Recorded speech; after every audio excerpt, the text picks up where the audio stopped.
Si tu as une image sur les réseaux sociaux, cette stratégie peut littéralement te changer la vie. Je vais te détailler la méthode exacte que les plus gros créateurs et brands utilisent actuellement et t'expliquer vraiment comment ils font pour chiffrer grâce à cette stratégie qui s'appelle le clipping. Il y a encore 2 ans, tu pouvais faire des ads, poster 1 à 2 vidéos par jour, voire 1 fois par semaine et les gens s'abonnaient et ils achetaient quand même ce que tu vendais derrière. Alors qu'en 2026 maintenant, c'est différent. La confiance est devenue la nouvelle monnaie. On va voir d'abord pourquoi les personnes qui essayent d'appliquer un système de clipping n'y arrivent pas. Ensuite, on va voir la stratégie complète d'un système de clipping et comment toi tu vas pouvoir l'appliquer. Et ensuite, on va voir que un système de clipping ne fonctionne pas sans brand clair. Et ensuite, on va voir des petites subtilités du système de clipping et la petite cerise sur le gâteau qu'il faut bien appliquer et comprendre. Donc, la première chose à savoir, c'est qu'il y a plusieurs personnes qui essaient de lancer des systèmes de clipping, mais qui n'y arrivent pas, parce que justement, ils n'ont pas quelque chose de structuré derrière. 90% des personnes qui font du clipping n'auront jamais de résultat. Pourquoi? Parce que ils ont une value brand et pas une personal brand. Qu'est-ce que ça veut dire? Une value brand, c'est le fait de vendre de l'information, de partager de l'information exclusivement, alors qu'une personal brand, c'est se vendre soi, vendre son image aux gens. Les gens qui font de la value brand, c'est des personnes qui partagent juste des informations, des astuces sur leur business, leur stratégie, etc. Alors que derrière, les gens s'intéressent pas vraiment à l'information. Les gens, ils achètent plus pour l'information que tu proposes, mais pour qui tu es. Les gens, ils achètent parce qu'ils te font confiance. Et ils font confiance à des personnes qui ont une image, qui sont quelqu'un, qui représentent quelqu'un et à qui ils peuvent s'identifier dans la vraie vie. Donc si t'as pas de personal brand, malheureusement, ça va être compliqué d'appliquer un système de clipping. Ensuite, il faut bien différencier un certain point qui est crucial, c'est que poster des clips, c'est pas une stratégie. Poster des vidéos, là comme tu fais peut-être, 2 voire 1 à 2 vidéos par jour sur ton compte principal, c'est pas une stratégie. Et c'est pareil pour poster des clips si jamais t'as des clippers. Le clipping, c'est pas la fondation, c'est juste l'amplificateur. Derrière, si tu penses que le clipping, c'est justement ça qui va te faire générer du CA, c'est ça qui va changer justement la donne et qui va commencer à te faire chiffrer, et ben là tu te fous en doigt dans l'œil. Tu dois voir le clipping comme un amplificateur et pas seulement comme le moyen ultime pour atteindre tes objectifs. Si t'as une brand floue, si t'as un funnel qui est mal structuré, bah le clipping derrière il va juste amplifier quelque chose de flou, donc ta brand, et rediriger le trafic vers ton offre qui est mal structurée. Et donc après tu vas te demander pourquoi ça chiffre pas et tu vas te dire que bah le clipping bah en fait c'était pas la bonne méthode et que ça va pas fonctionner pour ton cas. Alors que pas du tout. C'est juste que derrière t'avais pas les prérequis. T'as pas bien bossé ton offre et t'as pas bien bossé ta brand. Et ça on va le voir comment faire juste ici après. Et il faut comprendre que le problème ce n'est pas l'algorithme. Si tu as une bonne brand, rien ne va t'empêcher de réussir. Et ça c'est le petit prérequis qu'on va regarder. C'est pour ça que derrière on analyse aussi ta brand et comment bien la structurer ici, parce que c'est quelque chose de super important. Donc, la stratégie de clipping, on va la voir ici, et bien en détail. Et pour ce faire, je vais prendre le cas de Brayscale, un créateur américain qui est basé principalement à Miami, qui applique parfaitement ce système-là de clipping et qui derrière a une brand bien structurée et un funnel parfaitement millimétré. La première chose à avoir dans un système de clipping, la première chose à faire, le premier prérequis, c'est d'avoir un réservoir de contenu. Tu as 3 types de contenu long. Ici, je parle de contenu long, de contenu que tu vas poster sur YouTube, qui va pouvoir servir ensuite pour les clippers et qui vont pouvoir prendre. C'est 3 types de contenu. Tu as du contenu top of funnel, donc c'est du contenu que tout le monde pourrait regarder. Du contenu type j'ai acheté ma GT3 RS à 400 000 $. C'est le type de contenu que moi, toi, ton pote, une personne qui n'est pas du tout intéressée au business en général pourrait regarder parce que par exemple il est intéressé par les voitures, il a une passion pour les voitures et derrière il va vouloir regarder cette vidéo pour X ou Y raison. Ensuite il y a du contenu middle of funnel. Ça c'est du contenu un peu plus niché business, entrepreneuriat, un peu plus motivationnel, inspirant. Là ça va être plutôt des personnes qui sont déjà intéressées par le business, pas forcément par le business que tu proposes, qui vont regarder cette vidéo. En l'occurrence, là Brayscale, il a son business de SMMA entre guillemets, tu veux, aka le freelance brand scaling, qu'il a renommé. Pour faire simple. Mais là, par exemple, il parle de sa stratégie, plutôt de son état mental qu'il a eu pour générer 600 000 $ en un jour. Donc ça pourrait être du bof à funnel à première vue, mais le titre est juste putaclic. Derrière, il parle un peu de sa motivation, etc. Donc c'est pas c'est pas du bof funnel. Ensuite, tu as du contenu bof funnel. Donc, c'est du contenu vraiment niché sur ta stratégie, ce que tu proposes, ton business, les astuces. Là, bah, du coup, le blueprint pour passer de 0 à 10K par mois avec le coaching ou avec ce que tu proposes, avec ta stratégie, avec le business que tu enseignes.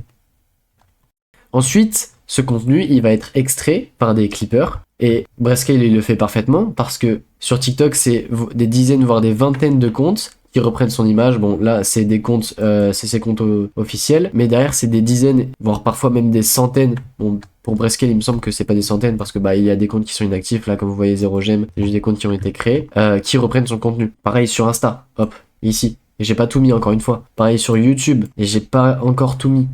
Derrière, les clippers, ils s'occupent de prendre le contenu, de monter ce contenu, de l'agencer, etc. avec des guidelines et tout des exigences de contenu et de montage. Et ensuite, le trafic, la visibilité qu'ils génèrent, ils le redirigent vers les comptes principaux de Brascale. Donc là, par exemple, c'est un compte clipper de Brascale. Il a 74 000 abonnés, donc c'est pas rien. Et dans la bio, ils redirigent le trafic vers le compte principal de Brascale pour faire découvrir les personnes qui découvrent Brascale à travers ce compte clipper, par exemple. Et à travers ce compte clipper, les personnes peut-être ils vont cliquer en bio et ils vont aller cliquer sur le compte principal de Brascale et après découvrir par exemple sur son compte principal, qui parle d'une anecdote, qui parle peut-être d'une stratégie de freelance brand scaling, ce qu'il propose. Voilà, il va faire du contenu un peu plus raw, un peu plus brut, un peu plus proche de son audience. Et derrière aussi, il va rediriger vers du coup sa page de vente et sa chaîne YouTube, là, le lien en plus. Ensuite, une fois que les clippers ils sont chargés d'extraire le contenu du réservoir, donc de tes vidéos YouTube, ils vont rediriger le contenu vers du coup tes comptes principaux. C'est ce qu'on a vu précédemment. Donc lorsque les clippers sur TikTok dans leur bio, ils ont du coup à identifier ton compte principal pour rediriger vers ton compte TikTok, où là tu feras des vidéos un peu plus comme si tu ferais des vidéos à ta story privée sur Snap, où tu parles un peu plus proche de ton audience, vraiment sans montage, sans rien du tout, à l'improviste. Bon, ça c'est quelque chose qui s'apprend, c'est quelque chose qui est un peu plus compliqué à mettre en place si t'es moins à l'aise face à la caméra. Mais c'est ce qu'il faut faire. Derrière, après, tu parles d'anecdotes, de choses qui s'est passé sur ton business, peut-être de vlogs, entre guillemets, que tu peux faire. Vraiment, c'est vraiment des anecdotes, du contenu raw, en fait, tout simplement. Et derrière, pareil, les clippers redirigent vers ton Insta. Ensuite, ils redirigent aussi vers le YouTube et pas seulement les Insta principaux, indirectement bien sûr. Parce que les gens, après avoir regardé ton contenu sur TikTok, Insta, YouTube, sur YouTube Short, pas sur YouTube, et ils vont peut-être aller te rechercher sur YouTube. Ils vont taper ton nom, ils vont taper là, en l'occurrence Brascale, et ils vont tomber sur deux comptes.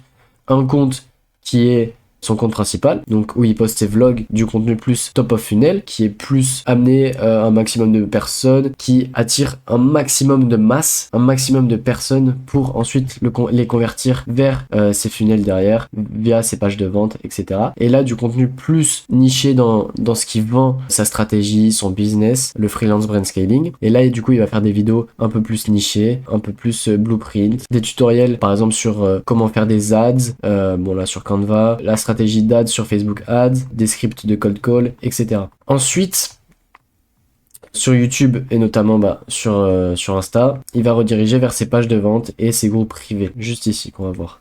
Donc là, pareil, il a ses liens de vidéos YouTube qui redirigent vers ses pages de vente, voilà. Son coaching 1-1, son event voilà qui était en novembre qu'il a laissé. Il a aussi son groupe privé, enfin il a son Snap, son X, etc. tous ses réseaux sociaux. Moi, je trouve qu'il y a un peu trop de liens, ça perd la personne. Voilà, ici, il a son groupe privé où il redirige les personnes pour pouvoir ensuite rediriger vers d'autres événements qu'il va lancer plus tard, etc. C'est quelque chose qui est judicieux d'avoir si jamais tu n'as pas de groupe privé et que tu n'as qu'une page de vente. Et donc derrière, que ce soit sur YouTube, ses comptes principaux ou sur les comptes Clipper, il faut que tu rediriges vers tes pages de vente ou ton groupe privé. Donc Brascale, il n'a pas qu'une page de vente, il en a 1, 2 et 3. Bon là j'ai mis événement parce que c'était relatif à un événement, donc c'était pour le Q4, sa masterclass Q4. Donc voilà, tout est bon pour faire de l'argent. Hein. Tu peux faire ça des événements en janvier pour la nouvelle année. C'est ce que fait Yomi Denzel, ce que fait Iman Gadzhi là actuellement. Cette vidéo elle va sûrement sortir en début janvier, après le bootcamp IA de Yomi, donc c'est pour ça que j'en parle. Mais voilà, tu peux incorporer des événements et jouer sur entre guillemets, les trends actuels pour justement justifier le fait que tu lances une nouvelle offre. Et donc voilà, derrière, tout le trafic qui est généré doit rediriger vers tes comptes principaux et indirectement derrière vers ton funnel et ensuite convertir via ton offre. Mais le clipping ne fonctionnera pas si tu n'as pas de brand clair. Et ça, il faut bien que tu le comprennes. Le clipping, c'est pas une simple stratégie de croissance, mais tu dois le voir comme un amplificateur, comme on l'avait vu premièrement ici. Et c'était pour ça que 90% des personnes n'arrivaient pas à appliquer un système de clipping et ça ne fonctionnait pas pour eux, ils n'arrivaient pas à être rentables. Si tu as une brand claire, un système de clipping va amplifier quelque chose de clair, quelque chose qui est compréhensible par tout le monde. Mais si ta brand est floue, si ton offre est mal structurée, bah derrière le clipping, il va amplifier quelque chose de flou et il va rediriger vers une offre, un funnel qui est mal structuré. L'amplification qui était censée fonctionner, bah elle est ratée. Ton image, elle doit être la clé d'une brand qui marche. Pour rappel, une brand, elle sert à réduire l'effort cognitif chez la personne qui consomme ton contenu. Les personnes qui regardent tes vidéos sur Insta, TikTok, par exemple là, imaginons aujourd'hui tu fais déjà du contenu, ça doit sûrement être le cas, tu postes par exemple 1 à 2 vidéos par jour. Les gens, quand ils regardent tes vidéos, ils doivent se dire, lui, il est ça, il a ça, et il fait ça. S'ils se disent pas ça, c'est que bah, t'as pas une brand assez claire, elle est pas assez bien structurée. Il y a 3 piliers d'une brand qui est très forte. Et ça, on va le voir juste après avec des exemples qui sont juste ici. Donc, hop, vous les connaissez sûrement. Et ça commence avec le positionnement mental. Les gens, ils ne retiennent pas des infos complexes sur une personne, ils retiennent une idée principale, une émotion dominante, en rôle clair. Si tu essayes d'être trop inspirant, éducatif, drôle, être trop dans la niche business, exclusivement, trop lifestyle, trop profond, alors tu deviens flou pour eux. Un bon positionnement, c'est souvent réducteur volontairement. Ce que ça veut dire, c'est que si tu veux avoir un bon positionnement mental, il faut que tu aies une subtilité que tu incorpores à ton image, en plus du fait que d'être inspirant et éducatif. Je dis pas qu'il faut arrêter de faire le contenu que tu fais, d'arrêter de faire des vidéos motivationnelles, éducatifs, ou arrêter d'être drôle si c'est ça que tu fais, ou de faire trop de lifestyle. Non, je dis juste qu'il faut que tu aies quelque chose qui est assez différenciant de la masse, des personnes qui sont dans ta concurrence, qui sont dans la même niche que toi, pour pouvoir en fait être retenu par la plupart des gens. Que les gens en fait ressentent une émotion quand ils regardent ton contenu, soit bah qui t'aiment pas, malheureusement tout le monde ne peut pas t'aimer, soit vraiment qui t'admirent et du coup ils viennent te DM etc. à chaque fois, et qui t'associent à un rôle clair du coup, à une émotion dominante et à une idée principale. Le positionnement mental, il y a 2 points qui sont importants à l'intérieur et que j'ai mis ici. Il y a le raccourci instinctif. Sans ce raccourci, les personnes, ils vont pas te retenir. Je vais prendre le cas là, juste après, et ça va l'illustrer avec ces personnes-là.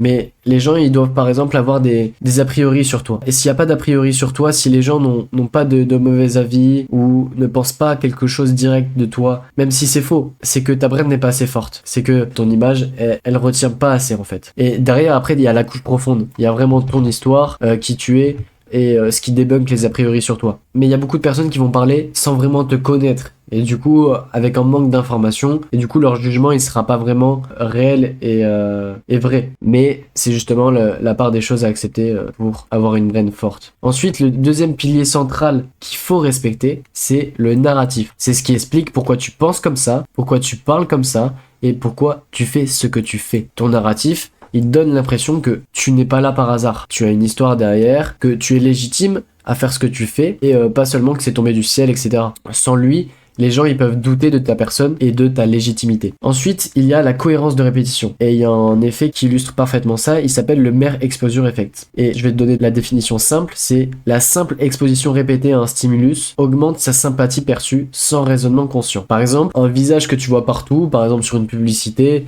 etc., te devient plus familière, elle devient plus rassurante, et tout ça parce que tu la vois souvent. Et il n'y a pas de raison derrière qui est rationnelle, juste parce que tu l'as vu plusieurs fois à répétition. Il y a beaucoup de créateurs qui pensent qu'ils se répètent et que les gens vont se lasser parce qu'ils se répètent, alors que 90% des gens ne voient pas tous tes contenus. Et ceux qui tombent et qui retombent sur ton contenu, ils ont besoin de repères, de répétitions pour créer la confiance. Il faut pas avoir peur de se répéter et de se dire moi je partage toujours la même information, je répète toujours ça, je répète toujours que il faut faire ça, etc., que c'est ça qui est important. Non, il faut toujours que tu répètes. Et bien sûr pas dans tous les types de contenus, mais dans la majorité. Sinon sans ça, les personnes qui te découvrent, ils savent pas quitter, et ensuite du coup ils peuvent pas t'associer.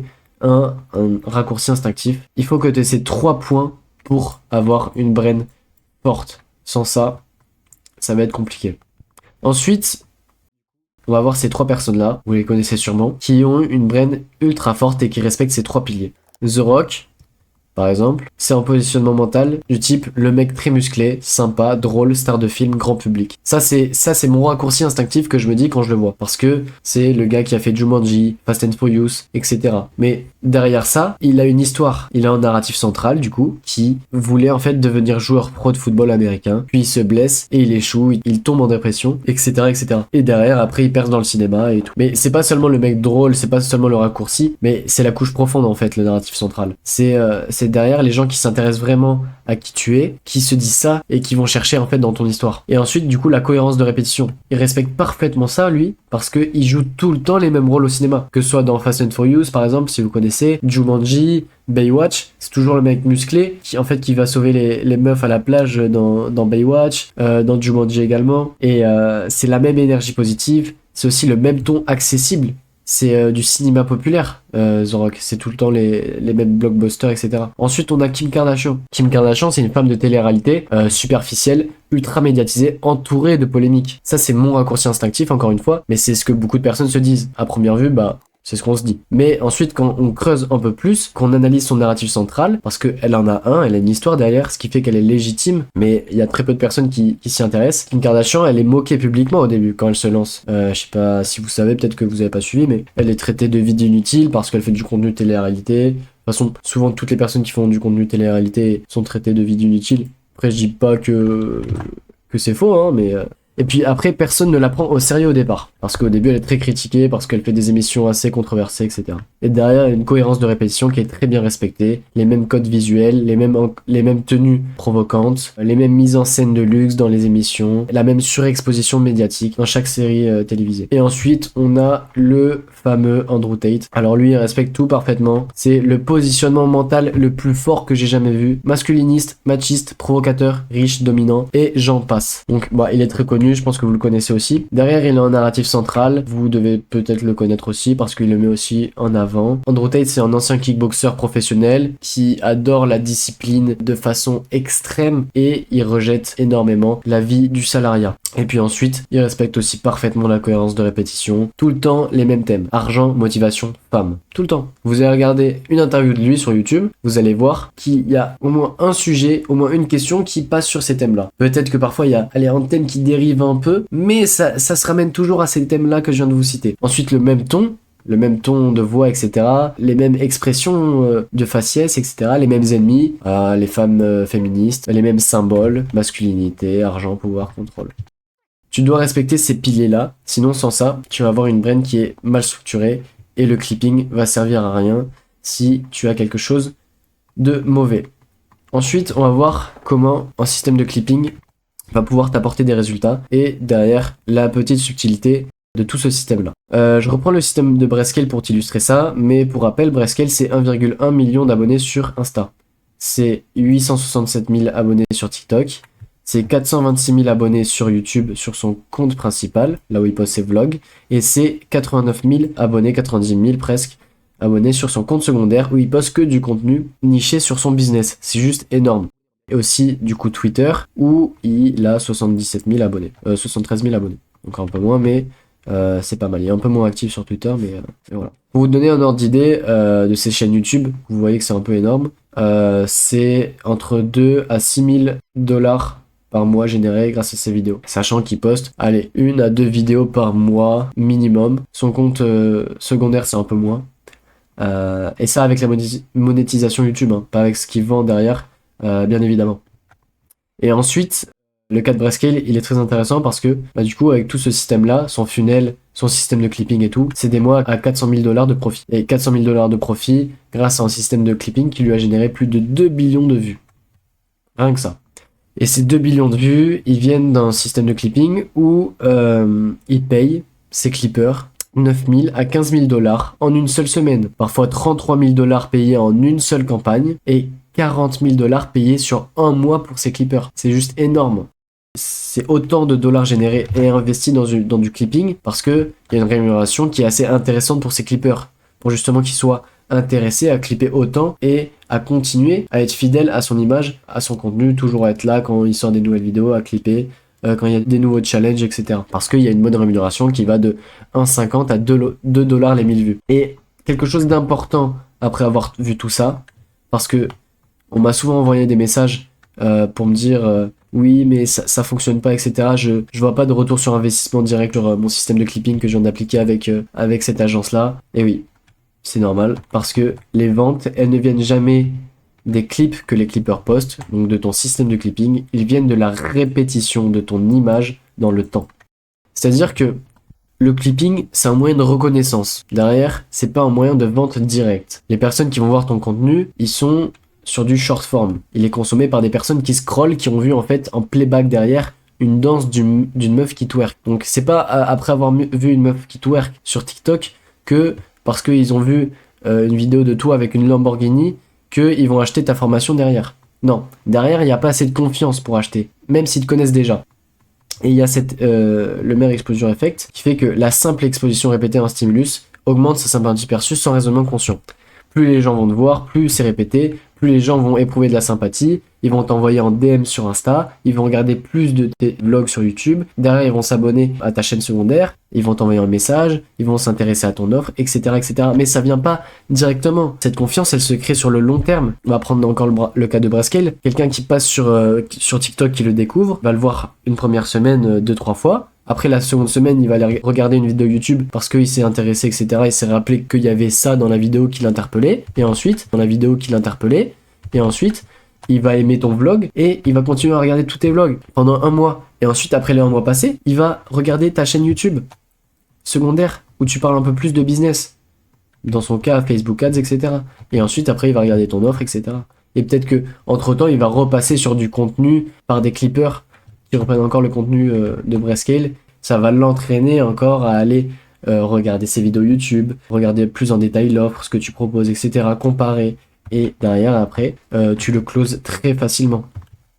Et ensuite, quelque chose de très important à comprendre, parce que c'est crucial, et c'est pour ça que certains, ils abandonnent et ils voient pas de retour sur investissement, c'est que la confiance, elle se construit sur le long form et pas sur le short form. Ça veut dire que les gens, comme j'ai dit précisément, ils vont d'abord peut-être te découvrir grâce au clipping, grâce aux vidéos que les clippers ils postent, et ensuite, après, ils vont aller regarder tes vidéos YouTube. Mais c'est pas après avoir regardé, allez, même 100 vidéos de toi sur TikTok qui parlent de motivation de business qu'ils vont acheter ton offre directement. Même plus. C'est après avoir regardé des vidéos de 30 à 40 minutes, là, 50 minutes de vlog, là, de pur vlog, 326 000 vues, que les gens vont commencer à s'intéresser à ton offre, ils vont te faire confiance. Parce qu'ils passent 1 heure, en fait, avec toi. Ils passent du temps, en fait, à regarder tes vidéos, à regarder ta vie, à regarder qui tu es, comment tu t'exprimes, comment tu parles, comment tu t'habilles, ce que tu fais de ta vie, etc., etc.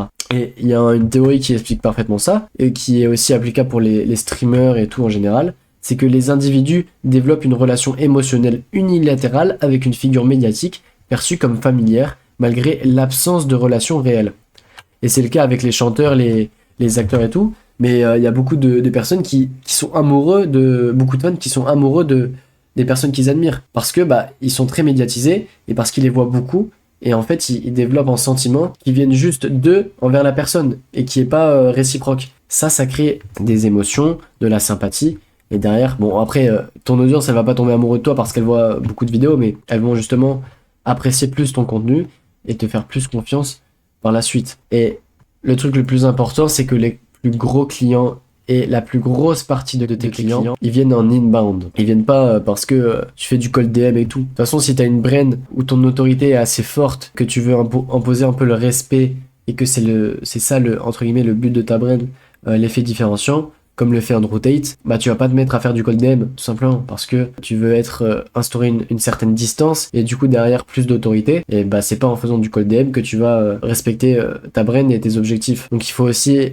trouver le juste milieu pour pouvoir avoir une brand qui est sensée et qui respecte aussi tes objectifs par la suite.